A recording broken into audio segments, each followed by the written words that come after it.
and thanks for the invitation. I want to spend a few minutes talking about what has been the impact of this pandemic in the developing world in particular. What are the trends that we're seeing? What are the lessons? And then a bit about the way forward. Um, but I want to start um, uh, discussing a bit where were education systems before the pandemic. And one indicator that we came up here at the World Bank, actually in 2019, just before this pandemic, was something that we called learning poverty, which is, if it's a simple indicator, which is the percentage of 10-year-olds that can read and understand a simple text. If you think, well, that percentage should be zero, right? In the sense that all kids should be able to read and understand a simple text by age 10. Unfortunately, that learning poverty, so that rate of children who could not read and understand a simple text, was 53% before the pandemic in 2019. That's an extremely large number. Because if you think most of those kids are in school, right? There's still about 250 million kids who are in school age and who are not in school. So that's still a problem. But most of these kids, most of the 10-year-olds are in school. And despite the fact that they are in school, they are not getting the fundamental skills. And if you don't know how to read and understand by age 10, all the other competencies that we care about in education are compromised. So this is a huge challenge that we had even before the pandemic. And if you think, well, as I was saying, this number should be zero. All kids should be able to read and understand a simple text by age 10. And aspiring to eliminate learning poverty is akin to aspiring to eliminate hunger or to eliminate extreme poverty. And in a way, this very high level of learning poverty is an early warning that all goals, including the SDG 4, right, are in jeopardy. And you could say, well, maybe that number is 53% is very high, but maybe it was going down fast. And maybe that number is going to be zero by 2030. Unfortunately, that's not the case. Even before the pandemic, we were seeing that this number was falling, so that the situation was improving. Learning poverty was going down, but a very slow rate. Not enough in order to be zero, right? To eliminate learning poverty by 2030. Uh, we were already really worried about this number. This is morally unacceptable. All children have the right to an education that will provide them with the skills that they need for a productive life and a productive and a fulfilling life, and to be citizens that they can contribute to the development of their countries and of their families. But it's also to a certain extent economically unacceptable because we do have the financial and technical resources in order to eliminate this, right? It's really not rocket science, right? To make sure that all kids will be able to read and understand a simple text by the end of primary.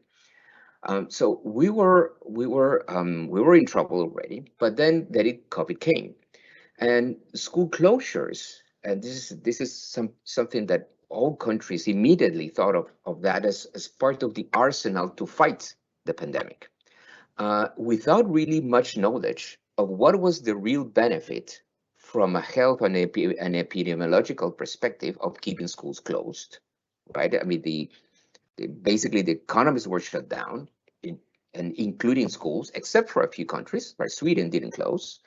Um, but we didn't know at the beginning of 2020, right? It was critical to close schools, or what's going to be what was the role of schools? What were the rates of infection of kids vis-a-vis adults? We didn't know.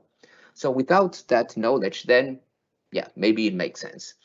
And actually, but also without an internalization of the magnitude of the costs that were borne by children and youth. So as time has passed, we at the end of last year we did a first simulation of what might have been the impact of the school closures on this 53%.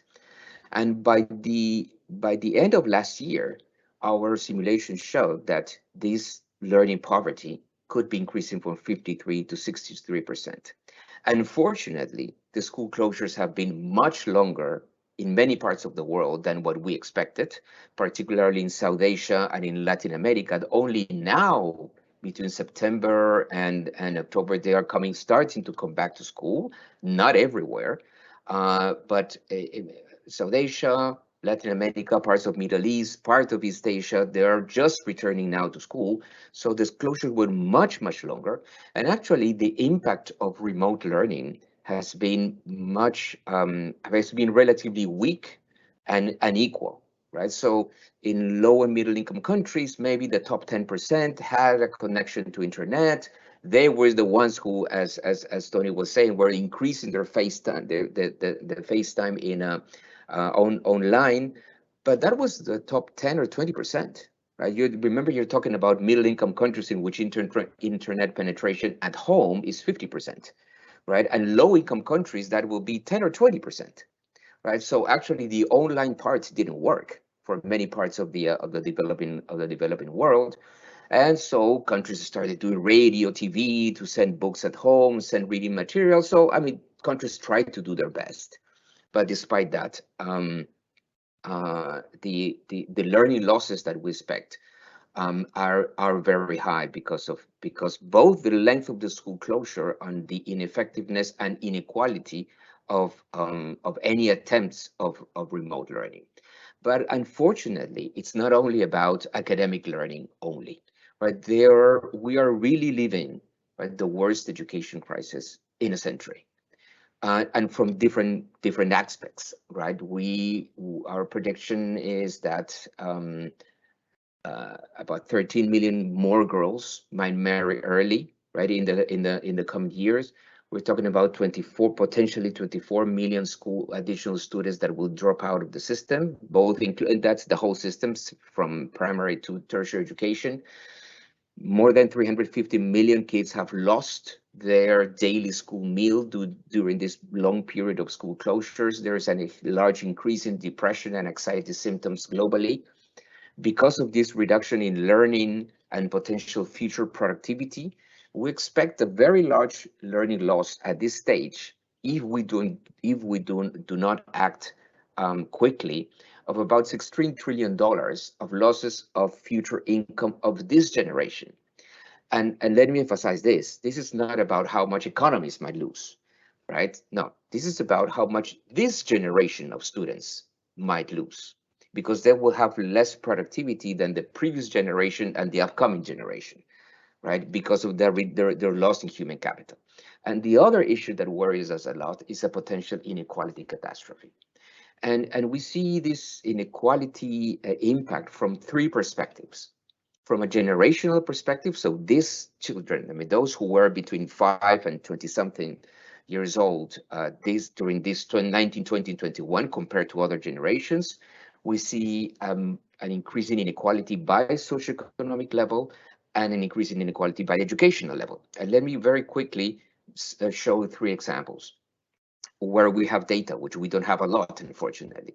So this is data for the state of Sao Paulo in Brazil. And what you find there is the scores of fifth grade students in mathematics, which have been improving steadily until between the last decade, until 2019.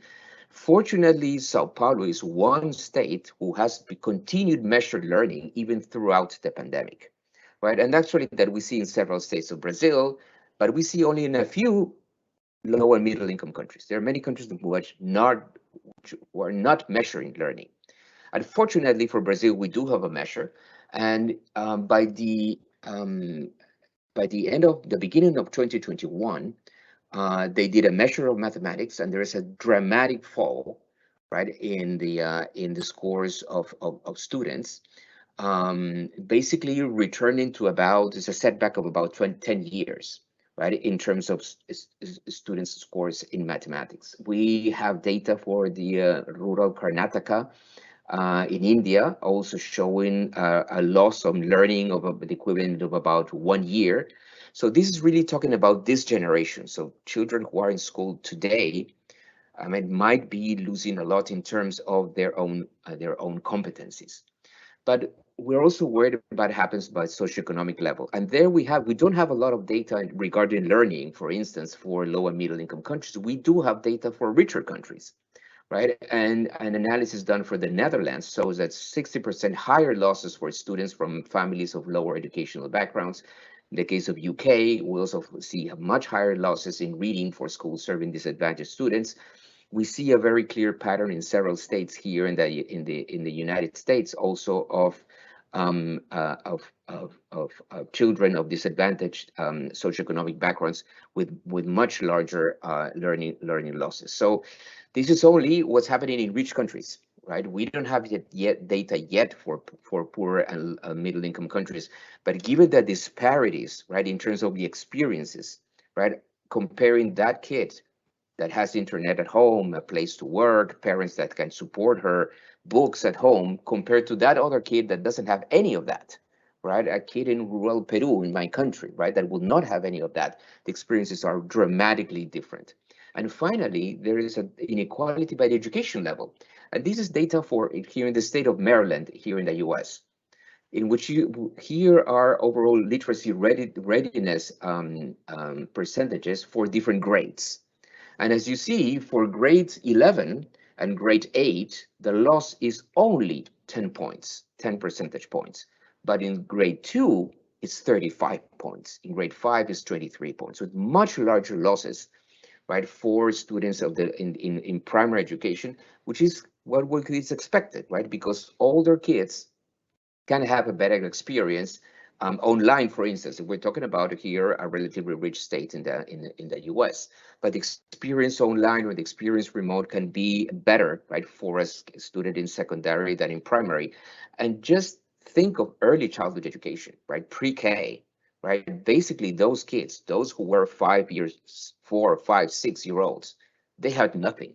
They had almost no education experience beyond what their parents could give them. So actually, in that regard, I mean, we need to really be worried about what has happened with younger kids compared to so now let me focus the next few final minutes in terms of some of the lessons of the pandemic, and this relates a bit to the some of the things that Tony was mentioning before. One lesson of this pandemic is that we need to close the digital divide in low and middle income countries. That's something that we knew before the pandemic, but now it's much clearer, right? The countries need to accelerate.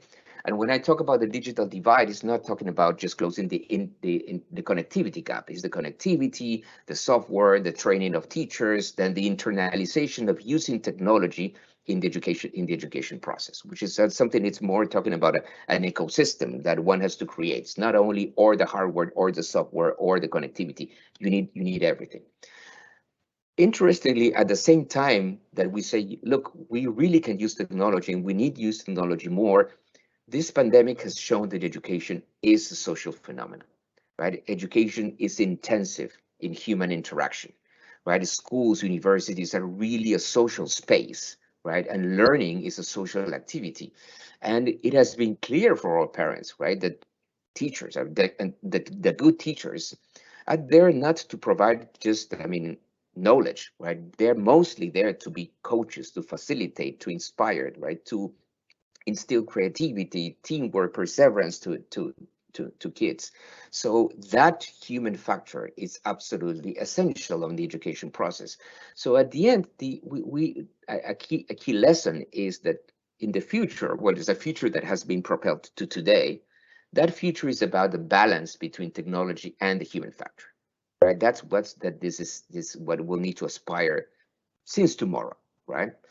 Now, The other set of lessons is also related to a way to the human factor. First is that parents are protagonists of the education of their children, like it or not, and this is very clear for some parents, but less clear for other parents. So it has to be part of public policy, right, to support parents in that role. That's not something that we see in all countries, right? You see, well, our public policy is about improving schools, which is obviously important, but at the same time, we need to support parents. And next, we need to worry a lot about strengthening the home environment to assure the continuity of the learning process between the school and the home. Unfortunately, even if the school itself is a space of equalization of opportunities, there's a lot of inequality at home. So just think in any classroom, right? It could be in a poor school or in a rich school. Students will come from very different backgrounds and very different environments at home. In some cases, there will be a lot of books at home. In other cases, there will be zero books at home, right? And that makes a gigantic difference between in terms of the experience of the child. So we really need to worry about that home environment. Need to worry about the parents, the support to parents. We need to worry, and like many rich countries do, of making sure that all kids will have textbooks and books to read at home, right? Something that sometimes is not part of public policy and has to be part of public policy. Because another key element, key lesson of this pandemic is that we need to make sure that there's resiliency, that there's continuity in that learning process across school and home, because there will be another earthquake, there will be another natural catastrophe. Hopefully there will not be a pandemic, but we just need to be prepared. So here we do have a window of opportunity that has opened, right? Thinking about technology, about teachers, about parents, right? About the home environment, about strengthening schools to build the foundations of the learning that we need for the future. And when I say the future is not the future of 2030, 2040, actually the future is now. Let me close with one final element is that we need to think about what's happening today in our schools. Um, Many systems in low and middle income countries are just starting to come back, right? In the global north, the return to school has happened a few months already, or even starting the previous academic year. In many in the global south, no, that's just happening now. But the big challenge is that, okay, kids can come back to school and there's a joy of returning to school, but then there's the huge problem of what am I going to do now different in school? I cannot do what I was doing before. I'm receiving a fifth grader that has the competencies of a third or a second grader, right? So I cannot do what I was doing before, right? So there is a set of interventions that countries need to implement today in order to make sure that this generation ends up having the same competencies, at least, than the previous generation and the next generation, right? So despite in many, if you see in India, Argentina, Brazil, Indonesia, Philippines, Egypt, so all countries which have had school closures that could have been between 1 and 2 years, right? If we don't do something, then there will be a permanent scar on this generation, and that's what we need to avoid. To avoid that, first of all, we need to measure learning, right? Countries and schools need to measure where kids are and need to have formative assessments such that the teacher will know where each kid is, understanding that even within a classroom, the experiences of different children would have been completely different. So children are at different levels, and teachers have to adapt to that.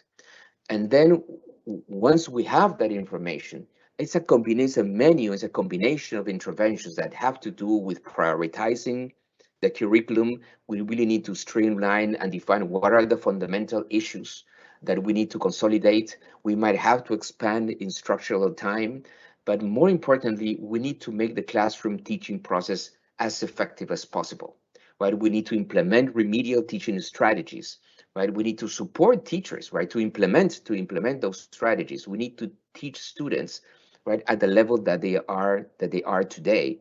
So we really need to be much more effective and impactful. So it's not a matter of just of returning. It's not a matter of just say, okay, so let's compress, right, 2 years into one or 4 years into three, right? I mean, that doesn't require just a compression. It requires a real well-planned strategy, right, such that we prioritize and we make the teaching process much more effective. And this will really require a lot of support to teachers, right? We cannot just say, well, teachers will figure it out. No, teachers will really need support in order to make sure that they do the right, that they pursue the right strategies now that these kids are back to school. There is a sense of urgency still in many countries to accelerate the return. We don't see that everywhere. We see some countries moving slow, others are moving faster. But it's not only the return to school, it's then have a plan to do the right things now, today, urgently, right, at school, if we want to make sure that we don't leave a permanent scar on this generation. So it's a huge homework for all of us, but it's something that is critical that we do if we want to make sure that we give a right future for our kids.